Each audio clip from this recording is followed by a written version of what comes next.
वो ये है यीशु का जन्म, या हम ये कह सकते हैं कि यीशु धरती पर क्यों आया, एक मनुष्य के रूप में, बालक के रूप में। हालेलुया। सबसे पहले जैसे अभी हमने गीत गाया कि ਅਸੀਂ ਰੱਬ ਦੇ ਬੰਦਿਆਂ ਤੇ ਰੱਬ ਸਾਨੂੰ ਪਿਆਰ ਕਰਦਾ ਹੈ, सचमुच ਸਾਨੂੰ ਪਿਆਰ ਕਰਦਾ है। यूहन्ना 3:16 किन्ने किन्ने कौन कौन है जो इस आयत से, इस वर्ष से वाकिफ है?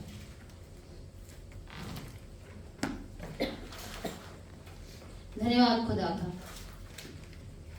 सब हम जितना भी हमें पता है हम सब मिलके बोलेंगे यूहन्ना 3:16, क्योंकि परमेश्वर ने जगत से ऐसा प्यार किया कि उसने अपना इकलौता दे दिया ताकि जो कोई उस पर विश्वास करे वह नाश ना हो बल्कि अनंत जीवन पाए।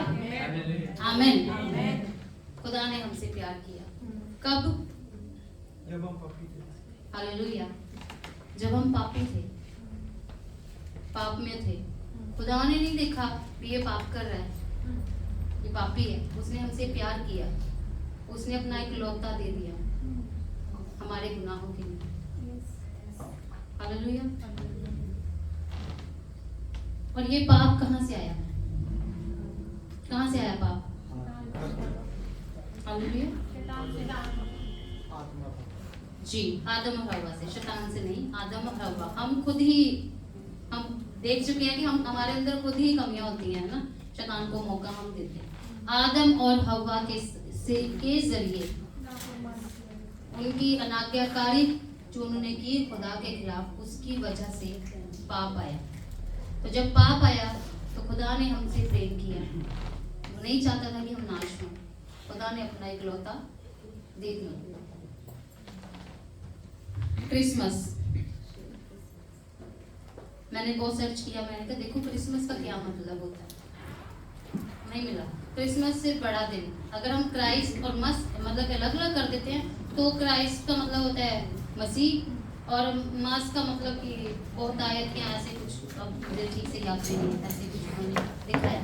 क्रिसमस का मतलब होता है सिर्फ बड़ा दिन जो खुदा ने हमारी जिंदगी में दिखाया। 25 दिसंबर कोई फिक्स नहीं है, ये कोई फिक्स नहीं था, ये जैसे शुरू से जो हमारे लोगों ने चला दिया तो वो चलता आ रहा है। लेकिन ये पक्का है कि सर्दियों में हमारे प्रभु यीशु मसीह का जन्म हुआ था, ये पक्का है। हालेलुया। हालेलुया। तो बाइबल के अनुसार अगर हम देखें कि क्रिसमस का क्या मतलब है,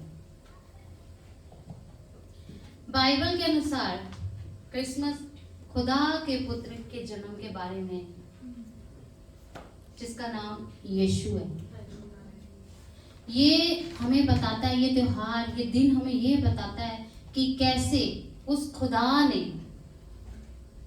हमें अपना प्यार, एक आशा हमारी जिंदगी में आनंद लेके आया। हालेलुया। और हम देखते हैं कि ये संदेश है, ये जो मैसेज है बाइबल का, ये मैसेज सालों सालों तक ऐसे ही है, 2000 साल से यही चलता आ रहा है। दुनिया में कितनी तबाहियां हो रही है, कितनी बुरी खबरें हैं, लेकिन हमें ये क्रिसमस याद दिलाता है हमारे उस खुदा के बारे में जिसने हमें ये उम्मीद दी, ये विश्वास दिया, ये प्यार दिया कि हम दुनिया में कुछ भी होता रहे हम आनंदित हैं, हम खुदा में विश्वास में बने हैं, हमें एक उम्मीद है। हालेलुया। तो कितनी ये अद्भुत बात है ना, कितनी अच्छी बात है हमारे लिए, मसीही लोगों के लिए आनंद मनाने की बात है। हालेलुया। सो अब हम यीशु के जन्म की तरफ चलते हैं। हम पढ़ेंगे लूका 1:26 से लेके 35 तक। जी, अगर मैं बोलूँ तो आप रुक जाओ। 6वें महीने जिब्राइल दूत परमेश्वर दी ਵੱਲੋਂ नासरत नामे गलील दे एक नगर विच एक कुआरी दे कोल भेजिया गया जिहदी कुड़माई यूसुफ करके दाऊद दे घराने दे एक पुरुष नाल होई सी और उस कुआरी दा नाम सी मरियम।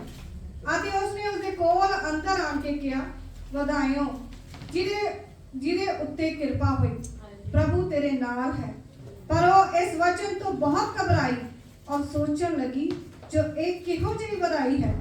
दूत ने हे मरियम ना डर, क्यों जो तेरे उत्ते परमेश्वर की कृपा हुई अते वे तू गर्भवती होएगी और पुत्र जनेगी अते उदा नाम यीशु रखना। ਉਹ ਮਹਾਨ ਹੋਵੇਗਾ ਅਤੇ ਅਤ ਮਹਾਨ ਦਾ ਪੁੱਤਰ ਸਦਾਵੇਗਾ ਅਤੇ ਪ੍ਰਭੂ ਪਰਮੇਸ਼ਵਰ ਉਹਦੇ ਪਿਤਾ ਦਾਊਦ ਦਾ ਤਖਤ ਉਹਨੂੰ ਦੇਵੇਗਾ। ਉਹ ਯੁਗੋ ਯੁਗ ਯਾਕੂਬ ਦੇ ਘਰਾਣੇ ਉੱਤੇ ਰਾਜ ਕਰੇਗਾ ਅਤੇ ਉਹਦੇ ਰਾਜ ਦਾ ਅੰਤ ਨਾ ਹੋਵੇਗਾ। ਤਦ ਮਰੀਮ ਨੇ ਦੂਤ ਨੂੰ ਆਖਿਆ, ਇਹ ਕਿਕਰ ਹੋਵੇਗਾ ਜਦ ਮੈਂ ਪੁੱਛ ਨੂੰ ਨਹੀਂ ਜਾਣਦੀ। ਦੂਤ ਨੇ ਉਸ ਨੂੰ ਉੱਤਰ ਦਿੱਤਾ ਕਿ ਪਵਿੱਤਰ ਆਤਮਾ ਤੇਰੇ ਉੱਪਰ ਆਵੇਗਾ ਔਰ ਅਤ ਮਹਾਨ ਦੀ ਕੁਦਰਤ ਤੇਰੇ ਉੱਤੇ ਛਾਇਆ ਕਰੇਗੀ। ਇਸ ਕਰਕੇ ਜਿਹੜਾ ਜੰਮੇਗਾ ਉਹ ਪਵਿੱਤਰ ਆਤਮਾ ਅਤੇ ਪਰਮੇਸ਼ਵਰ ਦਾ ਪੁੱਤਰ ਕਹਾਵੇਗਾ। हालेलुया। हम सब जानते हैं यीशु कैसे पैदा हुए। एक कुंवारी के पास स्वर्गदूत आया और उन्होंने मरियम से बोला कि परमेश्वर का आत्मा तुझ पर आएगा और तू एक पुत्र जनेगी जिसका नाम यीशु होगा। हालेलुया। ये हम सबको पता है। पाप की वजह से हम सब पैदा हुए, हम पाप में पैदा हुए, लेकिन यीशु इकलौता जो पवित्र आत्मा के जरिए पैदा हुआ, वो निष्कलंक, निष्पाप, ऐसे ही है। हालेलुया। आगे हम देखते हैं, ये तो हमने देख लिया कि यीशु पैदा कैसे हुआ, कैसे पवित्र आत्मा ने आए और कैसे स्वर्गदूत ने आके कैसे खुशखबरी दी। आगे हम देखेंगे कि यीशु मसीह बैतलहम में ही क्यों पैदा हुआ। जब हम अपने शुरुआती दिनों में चर्च में जाते थे तो हमारे अंदर बहुत सारे क्वेश्चन होते थे। हम पूछते थे अपने पासवान से कि ऐसे क्यों, तो वो हमें बहुत सारी बातें बताते थे कि बैतलहम में क्यों। तो हम देखेंगे कि बैतलहम में क्यों यीशु का जन्म बैतलहम में क्यों हुआ। तो हम इसके लिए पढ़ेंगे लूका 2:4। ਅਤੇ ਯੂਸਫ ਵੀ ਇਸ ਲਈ ਜੋ ਉਹ ਦਾਊਦ ਦੇ ਘਰਾਣੇ ਅਤੇ ਔਲਾਦ ਵਿੱਚੋਂ ਸੀ, ਗਲੀਲ ਦੇ ਨਾਸਰਤ ਵਿੱਚੋਂ ਯਹੂਦੀਆ ਵਿੱਚ ਦਾਊਦ ਦੇ ਨਗਰ ਨੂੰ ਜੋ बैतलहम ਕਹਾਉਂਦਾ ਹੈ ਗਿਆ। यूसुफ दाऊद के घराने का, वो अपनी पत्नी को लेकर, मरियम को लेकर वो बैतलहम गया।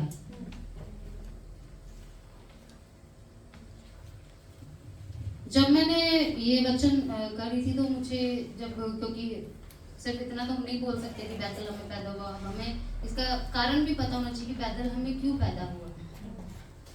तो जब मैंने इसके बारे में देखा और रिसर्च की, देखा, मैंने ढूंढा कि क्यों, क्योंकि हमारे पासवान ने हमें बताया था कि जो बैतलहम है वो एक छोटा, मतलब कि छोटा समझा जाता था, इसलिए उधर वहाँ पे गरीबी थी, वहाँ पर मतलब कि लोग अच्छा नहीं समझते थे, इसलिए बैतलहम में यीशु का जन्म हुआ। इसीलिए यहूदी यीशु को नहीं अपना रहे थे। लेकिन जो मैंने देखा वो ये देखा मैंने कि जो बैतलहम है, हम सब यरूशलेम को जानते हैं ना, हम सब वाकिफ हैं यरूशलेम से। यरूशलेम में क्या है, कोई बता सकता है यरूशलेम में क्या है? परमेश्वर का घर करके और एक बल्कि खुदा दे एक व्यवस्था ਨੂੰ दर्शाਉਂਦਾ। यरूशलेम में खुदा का मंदिर था। खुदा का मंदिर है ना यरूशलेम में, आज भी है ना, खुदा का मंदिर। और जो बैतलहम है, यरूशलेम में जो बैतलहम है वो एक उस यरूशलेम मंदिर की भेड़शाला है। क्या है वो? भेड़शाला, जहां पर भेड़ों को पाला जाता है और जब उनके छोटे मेमने होते हैं ना, बच्चे उनके मेमने, वो कुर्बानी के लिए वो वहां तैयार होते हैं बैतलहम में। बैतलहम, अगर आप अच्छे से नहीं समझ पा रहे तो मैं एक बार फिर समझाती हूँ कि जो बैतलहम है वो एक भेड़शाला है जहाँ पे भेड़ों का पालन पोषण होता है और जो उनके द्वारा जो मेमने पैदा होते हैं उनको यरूशलेम के मंदिर में बलि के लिए चढ़ाया जाता था, उनकी बलि दी जाती थी। वो जो छोटे बच्चे होते हैं निष्कलंक, जिनमें कोई दोष नहीं पाया जाता था, क्योंकि हम खुदा के सामने कोई अपवित्र चीज नहीं ला सकते ना, ला सकते हैं? तो उस मंदिर में भी वो जो निष्कलंक बेदाग बछड़े होते थे, जो मेमने होते थे, उनको बलि किया जाता था। हालेलुया। और बैतलहम में पैदा होना यीशु का मीका 5:2 इसमें हम देखेंगे। पर हे बैतलहम अफराथा, तू जो यहूदा दे हजारां विचों छोटा है, तैथों एक मेरे लिए निकलेगा जो इज़राइल विच हाकम होवेगा, जिदा निकलना प्राचीन समय तो सगों अनाद तो है। हालेलुया। शुरू तो ही है, शुरू से ही है यीशु मसीह का पैदा होना। ये दूसरा कारण है, भविष्यवाणी की गई मीका के द्वारा कि बैतलहम जो तो छोटा है, वो छोटा क्यों था उस समय? हो सकता है जो हमारे पासवान ने हमें बताया हो, है ना, कि लोग नहीं अच्छा समझते थे इसलिए उसको छोटा कहते थे। लेकिन खुदा ने भविष्यवाणी करवाई कि बैतलहम में तुझसे एक जन पैदा होगा, बैतलहम में पैदा होगा वो। और भेड़शाला उसके पास थी। तो जैसे हमने देखा कि यीशु को कपड़े में लपेट कर, है ना, कपड़े में लपेट कर चरनी में रखते हैं ना, ऐसे ही मेमने को जो बलि के लिए मेमने पैदा होते थे उनको ऐसे रखा जाता था। और हम देखते हैं कि जो मेमना, खुदा का मेमना यानी कि हमारा यीशु मसीह, वो चरनी में पैदा हुआ। क्यों? क्योंकि वो बलिदान के लिए पैदा हुआ था। इसलिए यीशु का जन्म बैतलहम में हुआ। हालेलुया। क्यों? क्योंकि यीशु बलिदान का मेमना था, इसलिए यीशु का जन्म बैतलहम में हुआ। आगे हम देखते हैं लूका 2:8।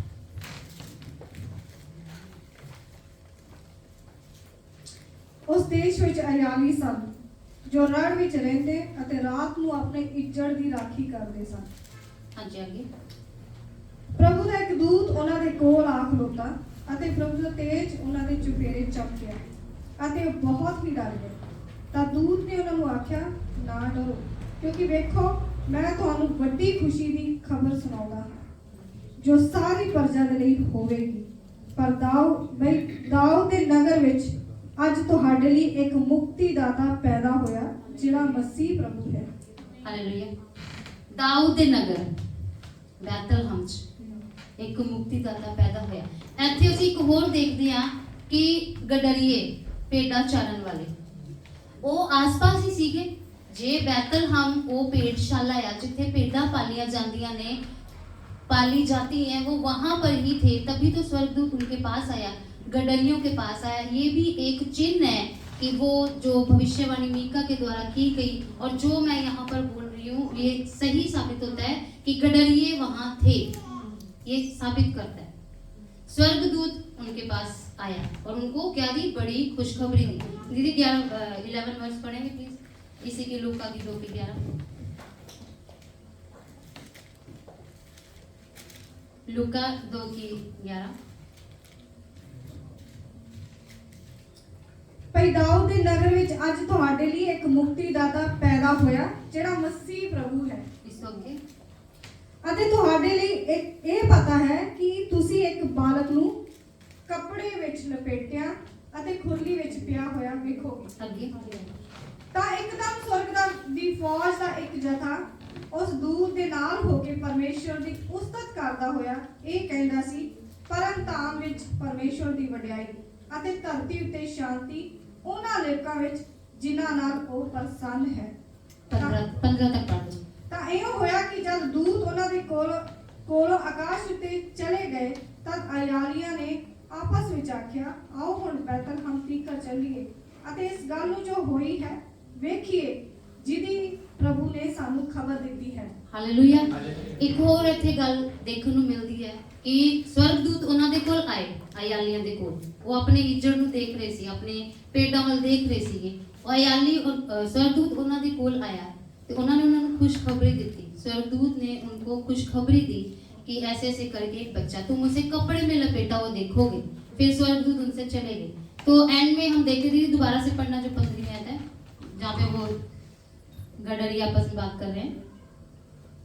ਤਾਂ ਇਹ ਹੋਇਆ ਕਿ ਜਦ ਦੂਤ ਉਹਨਾਂ ਦੇ ਕੋਲੋਂ ਆਕਾਸ਼ ਉੱਤੇ ਚਲੇ ਗਏ ਤਦ ਅਯਾਲੀਆਂ ਨੇ ਆਪਸ ਵਿੱਚ ਆਖਿਆ, ਆਓ ਹੁਣ ਬੈਤਲਹਮ ਤੀਕਰ ਚੱਲੀਏ ਅਤੇ ਇਸ ਗੱਲ ਨੂੰ ਜੋ ਹੋਈ ਹੈ ਵੇਖੀਏ ਜਿਹਦੀ खबर प्रभु ने सानू दी है। हालेलुया। उन्होंने तो पूछा ही नहीं कि कहाँ पे है। पूछा उन्होंने, गडरियों ने स्वर्गदूत से पूछा या स्वर्गदूत ने बताया उनको? क्योंकि गडरियों को पता था कि बैतलहम में ही हम जो लपेटा हुआ, कपड़े में लपेटा हुआ, चरनी में पाया हुआ एक बालक देखेंगे। वो कहाँ पे है? वो कहाँ पे है? बैतलहम में है। तो इसलिए ये हमें बताता है कि यीशु का जन्म बैतलहम इसलिए हुआ क्योंकि यीशु का पैदा होना एक तो भविष्यवाणी थी, और दूसरी ये बात कि यीशु बलिदान का मेमना था, इसलिए यीशु का जन्म बैतलहम में हुआ। इसके बाद हम देखते हैं मत्ती 2। और एक और बात है जो मैंने देखी, जो अभी वहाँ पे यरूशलेम में बैतलहम में जो हमारे यीशु का जहाँ जन्म स्थान है, वहाँ पर एक गुफा बना दी गई है। तो गुफा जब बना दी गई है तो वहाँ पे जो दरवाजा है वो छोटा बनाया हुआ है, छोटा करके, ताकि लोग ऐसे करके झुक के जाएं। क्यों? क्योंकि जब भी हम राजा के पास जाते हैं तो झुक के जाते हैं। हालेलुया। तो वो देखो चरनी में भी राजा था, वो बादशाह था, वो आज भी बादशाह है और आने वाली आमद तक वो बादशाह ही रहेगा। मत्ती 2:9 और 10। ਉਹ ਰਾਜੇ ਵੀ ਸੁਣ ਕੇ ਤੁਰ ਪਏ ਅਤੇ ਵੇਖੋ ਉਹ ਤਾਰਾ ਜਿਹੜਾ ਉਹਨਾਂ ਦੇ ਪਾਸੇ ਚੜ੍ਹਦੇ ਪਾਸੇ ਡਿੱਠਾ ਸੀ, ਉਹਨਾਂ ਦੇ ਅੱਗੇ ਅੱਗੇ ਚੱਲਿਆ। ਇੱਥੋਂ ਤੀਕ ਜੋ ਉਸ ਥਾਂ ਦੇ ਉੱਤੇ ਜਾ ਟਿਕਿਆ ਜਿੱਥੇ ਉਹ ਬਾਲਕ ਸੀ, ਅਤੇ ਤਾਰੇ ਨੂੰ ਵੇਖ ਕੇ ਉਹ ਵੱਡੇ ਹੀ ਅਨੰਗ ਹੋਏ ਅਤੇ ਉਹਨਾਂ ਨੇ ਉਸ ਘਰ ਵਿੱਚ ਜਾ ਕੇ ਬਾਲਕ ਨੂੰ ਉਹਦੀ ਮਾਤਾ ਮਰੀਅਮ ਦੇ ਨਾਲ ਡਿੱਠਾ ਔਰ ਪੈਰੀ ਪੈ ਕੇ ਉਹਨੂੰ ਮੱਥਾ ਟੇਕਿਆ ਅਤੇ ਆਪਣੀਆਂ ਥੈਲੀਆਂ ਖੋਲ ਕੇ सोना अते लुबान अते गंधरस ओदी भेंट कीती। हालेलुया। हम भेंट देते हैं, किसको देते हैं? गंधरस, लुबान, सोना, किसको देते हैं? किसी खास को। किसको देते हैं हम? किसी खास को। किसी खास को, या राजा को या बादशाह को उसके सन्मुख लाते हैं। तो ये बात एक और बात यहाँ पे देखने जोग है कि उस समय भी ज्योतिषी थे, चमत्कार हो करते थे, लोग थे ना, थे। हमने, अगर मैं गलत हूँ तो प्लीज मुझे बताना, यूसुफ के टाइम पर और दानियल के टाइम पर भी लोग जब राजा ख्वाब देखते थे तो उनका भेद वो जानना चाहते थे, लेकिन कोई ज्योतिषी कोई उनको भेद नहीं बता पाया। सिर्फ दानियल ने और यूसुफ ने जो स्वप्नों के भेद थे उन पर जाहिर किए। क्यों किए? क्यों? क्योंकि खुदा उनके साथ था। खुदा जो है वो ही भेद खोल सकता है और खुदा ही है जो भेदों को बंद कर सकता है। हालेलुया। ज्योतिषी कुछ नहीं कर सकते। मूसा के टाइम पर भी मूसा ने लाठी फेंकी, सांप बन गए, उन्होंने भी फेंके, सांप बन गए, लेकिन क्या हुआ कि जो मूसा के सांप थे वो उनके सांपों को खा गए। ऐसे ही हुआ था ना? मैं गलत तो नहीं बोल रही? तो ये बात, जो ये तारे की बात है, इम्पोर्टेंट बात ये है कि तारा क्यों हम लगाते हैं ना, तारा स्टार, ये हमें बताता है कि हमें उस तारे की पीछा करना है जो हमें यीशु तक लेके जाता है, ना कि सनशाइन, मेरा राशिफल।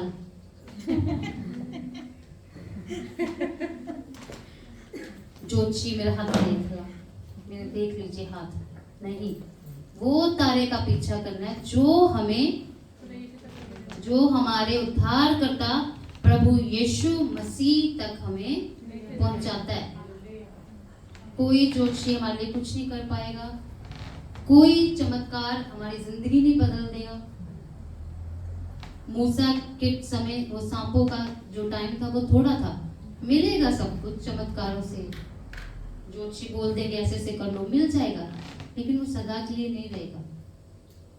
लेकिन जो हमारा यीशु हमें जीवन देके गया है, हमें आनंद देके गया है, जो वो खुशियां हमें देने आया है, वो कब तक है? अनंत काल तक। अनंत काल तक। इस समय भी हमारे साथ है, वो कल भी हमारे साथ था और वो आने वाले समय में भी हमारे साथ होगा। आमीन आमीन आमीन आमीन। सो किसका पीछा करना है? उस तारे का जो हमें यीशु तक लेके जाता है। जिस तरह से जब वो जोशियों को बताया गया, जोशियों को भी इसमें गवाह बनाया गया। देखो खुदा का प्लान देखो। उन लोगों की भविष्यवाणी भी, जो उनका जोशी होगा, वो नक्षत्र, जो ग्रह, तारे, सितारे जो गिनते हैं, उनको भी खुदा ने फेल कर दिया। वो बेचारे वो सोच उस समय सोच रहे होंगे, क्योंकि यहूदियों का राजा पैदा होना था, राजा ने पैदा होना था ना, तो वो लोग भी गिनती कर रहे होंगे कब पैदा, तभी तो वो सीधा हेरोदेस के पास ही गए ना, सीधा, है ना, भी कहाँ है, किथे है, where is the king, where is the prince, किथे है राजा। लेकिन खुदा के स्वर्गदूत ने बोला, किस कहाँ ढूंढ रहे हैं आप, वो यहाँ नहीं है।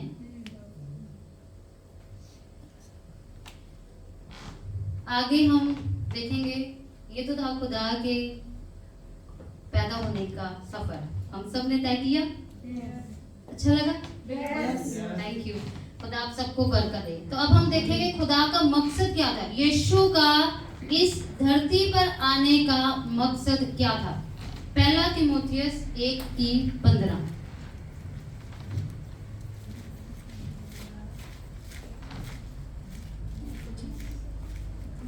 मैं पढ़ लेती हूँ।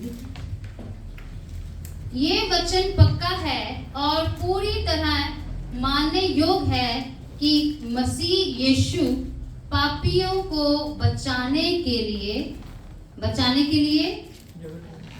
जगत में आया। पापियों को बचाने के लिए, वो पाप जो आदम और हव्वा के द्वारा हम सब पर आया, उसकी अनाज्ञाकारी करने के द्वारा हम पर आया, जो उन्होंने खिलाफ किया खुदा के काम, उसके द्वारा हम पर आया।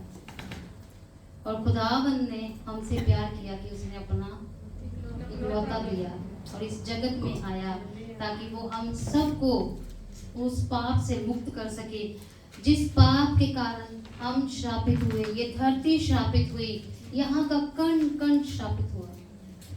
यीशु ने आके वो पाप अपने ऊपर लिए। अगर हम देखते हैं यूहन्ना 1 उसकी 29, दूसरे दिन यूहन्ना 1 उसकी 29, दूसरे दिन उसने यीशु को अपनी ओर आते देखकर कहा, देखो यह परमेश्वर का मेमना है जो जगत के पाप हरता है। तो पता लग गया हमें, है ना, यूहन्ना ने बता दिया हमें कि वो परमेश्वर का मेमना है जो कुर्बानी के लिए आया। तो कुर्बानी का मेमना तो बैतलहम में फिर पैदा होगा ना। हालेलुया। तो इससे हमें पता चलता है कि खुदावन यीशु मसीह हमारे लिए इस जगत में आए, ताकि हमें पापों से, जब हम सब पुरानी जिंदगियां हम अगर घूमकर देखें, घूमकर सिर्फ देखना है, जाना नहीं है वापस, सिर्फ घूम के देखना है 1 सेकंड के लिए। हम सब क्या कर रहे थे अपनी अपनी जिंदगियों में, हमें कुछ भी नहीं पता था कि हमें करना क्या है।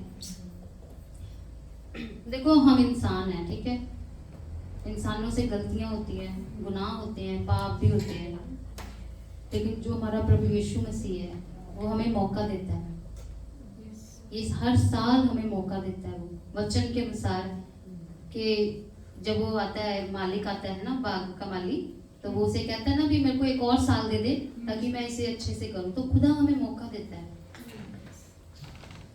मरकुस 10:45 में, क्योंकि मरकुस 10:45, क्योंकि मनुष्य का पुत्र इसलिए नहीं आया कि वो अपनी सेवा टहल करवाए, बल्कि इसलिए आया कि वो आप सेवा टहल करे और बहुतों के छुटकारे के लिए अपना प्राण दे। बहुतों के लिए, सिर्फ मेरे लिए नहीं, बहुतों के लिए वो अपना प्राण दे। हालेलुया।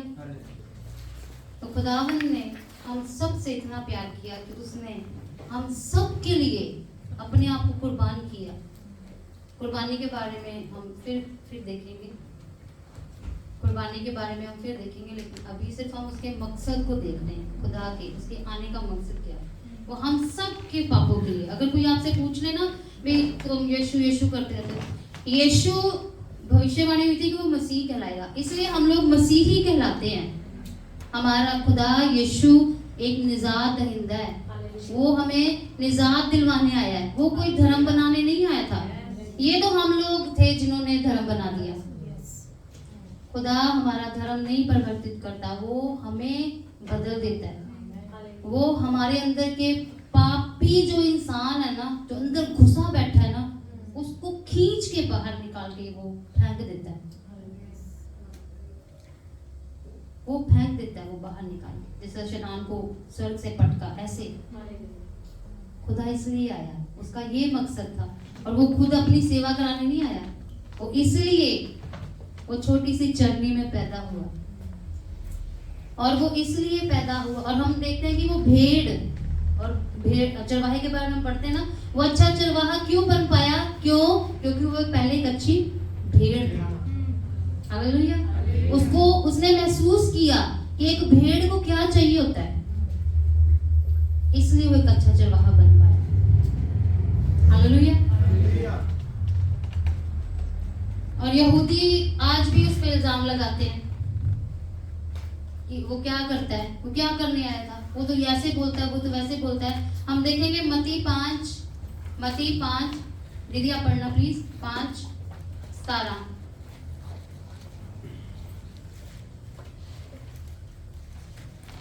हालेलुया। यहूदी आज भी उस पे इल्जाम लगाते हैं, वो मानते नहीं है, उनको मानना ही नहीं है कि यीशु मसीह पैदा हो चुका है, वो मसीहा जो हमारे पापों को हर लेगा। पढ़े दीदी। ਇਹ ਨਾ ਸਮਝੋ ਭਈ ਮੈਂ ਤੁਰੇਤ ਜਾਂ ਨਬੀਆਂ ਨੂੰ ਖੰਡਨ ਆਇਆ ਹਾਂ, ਮੈਂ ਖੰਡਨ ਨਹੀਂ ਸਗੋਂ ਪੂਰਾ ਕਰਨ ਨੂੰ ਆਇਆ ਹਾਂ। आगे 18। ਕਿਉਂ ਜੋ ਮੈਂ ਤੁਹਾਨੂੰ ਸੱਚ ਆਖਦਾ ਹਾਂ ਕਿ ਜਿੰਨਾ ਚਿਰ ਆਕਾਸ਼ ਅਤੇ ਧਰਤੀ ਟਲ ਨਾ ਜਾਣ, ਇੱਕ ਅੱਖਰ ਜਾਂ ਇੱਕ ਬਿੰਦੀ ਵੀ ਤੁਰੇਤ ਦੀ ਨਾ ਟਲੇਗੀ, जब तक सब कुछ पूरा ना हो। हालेलुया। यहूदियों को भी वो समझाता रहा, सबको समझाता रहा कि मैं कोई यहाँ पे जो मूसा ने बताया है या जो मेरी भविष्यवाणी है ना, वो सब मैं खराब नहीं करने आया, मैं उनको पूरा करने आया हूँ। जो मेरे बारे में बोला गया मैं वो पूरा करने आया हूँ। मैं तुम लोगों को बदलने आया हूँ, तुम्हारे पापों को खत्म करने आया हूँ। जो आदम और हवा के पाप हम सब पर आए वो खत्म करने आया हूँ। लेकिन यहूदी मानने के लिए तैयार ही नहीं है। वो पता क्या सोचते हैं?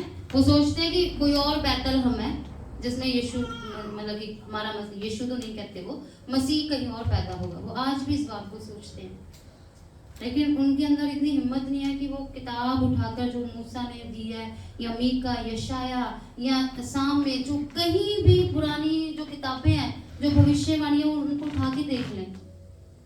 नहीं, वो हिम्मत नहीं करते। खुदा उनको बदले, उनको बरकत दे। हालेलुया।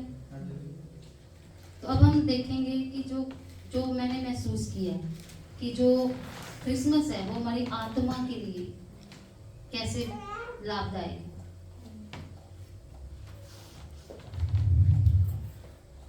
ये आत्मा के बारे में, ये वो प्यार जो खुदा ने हम सब पर जाहिर किया, और यही वो समय है, जैसे मैंने आपको पहले बताया कि समय देता है खुदा, यही वो समय जब हम फिर से अपनी आत्मा को दोबारा जागृत कर सकते हैं, उसमें शक्ति ला सकते हैं, अपनी आत्मा को फिर से खुदावन में हम जगा सकते हैं। ये वो समय है, खुदावन हमें समय दे रहा है, आज भी वो हमें समय दे रहा है। हम अपनी आत्मा को चंगा कर सकते हैं, अपने आप को चंगा कर सकते हैं। और खुदावन कहता है कि बेशक जो ये मौसम है ना, ये समय है, ये खुशियों का समय है, लेकिन ये मत भूलो कि खुदा के वचन के अनुसार खुदा कहता है कि प्रभु में सदा आनंदित रहो। खुदा में सदा आनंदित रहो, पूरा साल आनंदित रहो। ये त्योहार भी मनाओ, इसमें खुशियां भी मनाओ, लेकिन खुदा में सदा आनंदित रहो। अपने आत्मा को आनंद में रखो। और सबसे आखिर में ये वो खुदा का वो बेशकीमती वो तोहफा है जो खुदा ने हमें दिया यीशु के रूप में।